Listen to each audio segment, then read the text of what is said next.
물속에 잠긴 다리가 짧아 보이는 모습. 굴절. 이거 왜 휘는지에 대해서 설명을 해주자면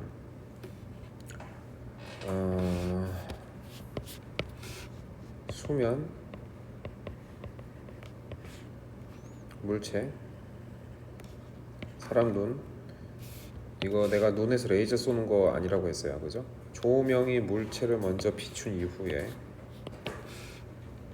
물체에서 부딪힌 빛이 나오는 과정에서 굴절해서 눈에 들어오며, 사람은 빛이 직진한다고 믿고 있기 때문에 물체가 여기 있는 것처럼 보이는 것, 이것을 겉보기 깊이라고 한다고 했어요. 그래서 가는 이제 그렇게 설명하고요. 나 같은 경우에는 이제 어떻게 설명하냐면,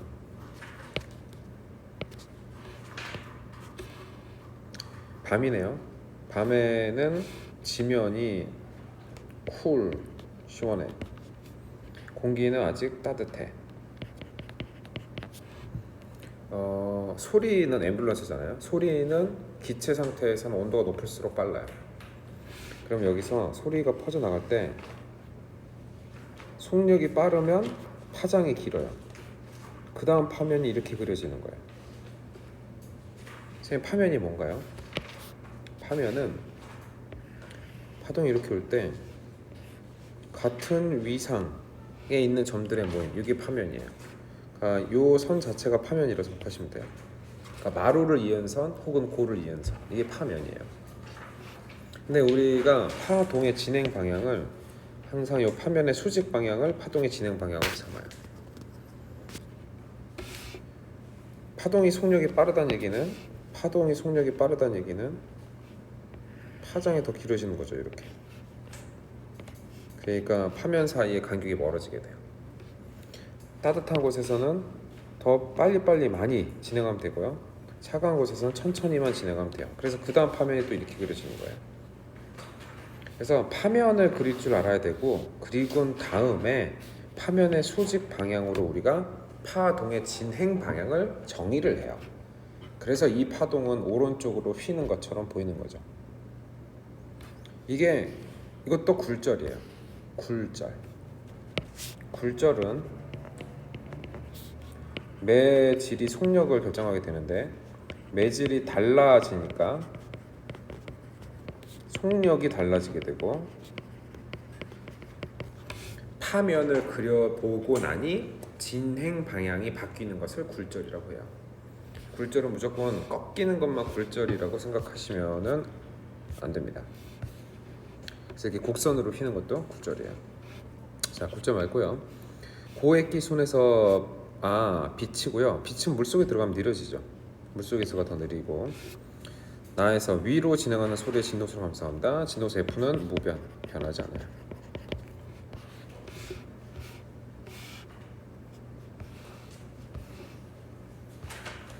추운 지방에서 바다 위에 배가 하늘에 떠 있는 것처럼 보인대요. 왜 그럴까? 바다에 배가 떠 있어. 추워? 이게 추우면 물이 수면, 상대적으로 공기가 따뜻한 곳에서는 속력이 빨라. 추운 곳은 속력이 느려. 그러면은 파면이 핫한 곳에서는 파면이 간격이 멀어야 되고, 쿨한 곳에서는 파면이 간격이 짧아야 돼. 근데 파면은 사실 이어서 그려야 되니까 이렇게 그려야 되는 거지. 이렇게 그린다는 것은 파동의 진행 방향이 수직 이렇게 결정이 된다는 얘기예요. 그래서 조명이 배를 비추면 배에서 나온 빛이 이렇게 굴절이 될 거고, 사람이 서서 보면은 배가 여기 있나? 이렇게 보이는 거죠. 당연히 이것도 굴절의 예입니다. 공기의 온도가 달라져서 속력이 달라지니까 굴절이 일어났죠. 맞는 말이고요. 빛의 속력이 다른 매질의 경계면을 빛이 지나가면 굴절 현상이 일어나. 속력이 다르죠. 그렇죠. 그다음에 경계면 지나면은 경계면에서 굴절, 휘는 거, 나타나는 거 맞아요. 빛의 입자성을 증명하는 현상이야? 아닙니다. 입자성은 추후에 배우게 되는데 광전 효과고요. 굴절이라는 거는 파동성을 보여주는 증거입니다. 파동성. A, B가 오래. 자, 자, 굴절에서 이제 굴절률 정의 정도 알아야 되니까 굴절률은 매질에서의 속력분의 광속 이렇게 쓰는데 매질 안에 들어가서 느려지면 느려질수록 굴절률이 큰 거예요. 느린 곳이 바로 굴절률 큰 곳이에요. 그리고 기본적으로 이제 이걸 할 줄 알아야 돼요.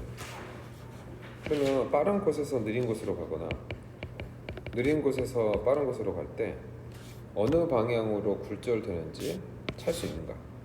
어느 방향으로 굴절되냐면 느린 쪽으로 붙으면 돼요. 가다가 느린 쪽으로 붙는다는 얘기는 그냥 되게 큰 영역에서 빠른 곳, 느린 곳 이런 느낌이에요. 그래서 느린 쪽으로 붙으면 돼요. 이렇게 하는 겁니다. 자, 보세요. 쭉 경계면을 가는 거죠. 경계면은 어디 있는 거냐면 사실 여기 있어요. 이렇게 접선을 그려야 되는 거니까. 그럼 이 경계면을 지날 때 직진하지 않고 이게 이렇게 붙었어요. 그죠? 이쪽 편에 B가 있는 거고 이쪽 편이 A가 있는 거예요. B 쪽으로 붙었다라고 표현해야 돼요? A 쪽으로 붙었다라고 표현해야 돼요? 아니죠. A 쪽으로 붙었다라고 표현해야죠. B 쪽으로 붙었으면 이렇게 되는 겁니다. 더 B로 가는 거예요. 다시 보조선을 다시 보여줄게요. 오랜만에 자를 꺼내보게 되는 접선.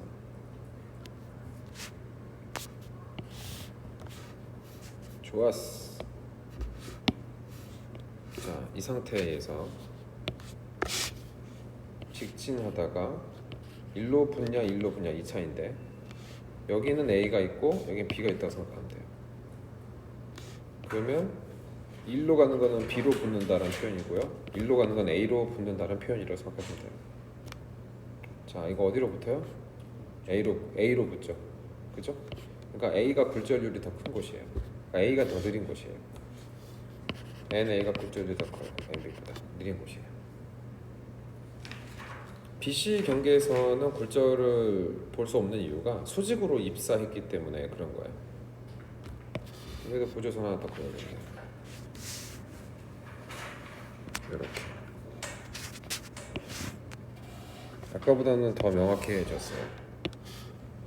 이게 바깥 부분이 A가 있는 거고요. 바깥 부분이 A가 있는 거고요. 아랫 부분이 C가 있는 거예요. 그러면 이거는 A에 붙었다라고 표현을 해야 돼요? C에 붙었다고 표현해야 돼요? 크게 보는 겁니다. 크게 A, C 이렇게 보는 거예요. C로 붙는 거죠, 그죠? 그러니까 이거는 C가 굴절률이 더 큰 거예요. 누구보다? A보다 NC, C가 굴절률이 더 커요. 굴절률 순서수가 CA, B입니다. 그러면은 이게 속력이 제일 느리다는 얘기죠. VC가 제일 느리고요. 그 다음에 VA고 그 다음에 VB예요. 이런 종류의 문제는 굴절률 대소 순서를 바로 찾을 줄 알아야 돼요. 이게 중요해요. 자, 속력은 A가 B에서부터 작은 거 맞고요. 굴절률은 A가 C보다 크다가 아니라 작다고요. 속력이 크면 파장은 더 크고요. 길고요. 속력이 느리면 파장도 짧으면 돼요. 그러니까 이 파장을 속력이라고 바꿔서 보시면 됩니다. 속력은 B가 C에서보다 빠른 거 맞죠?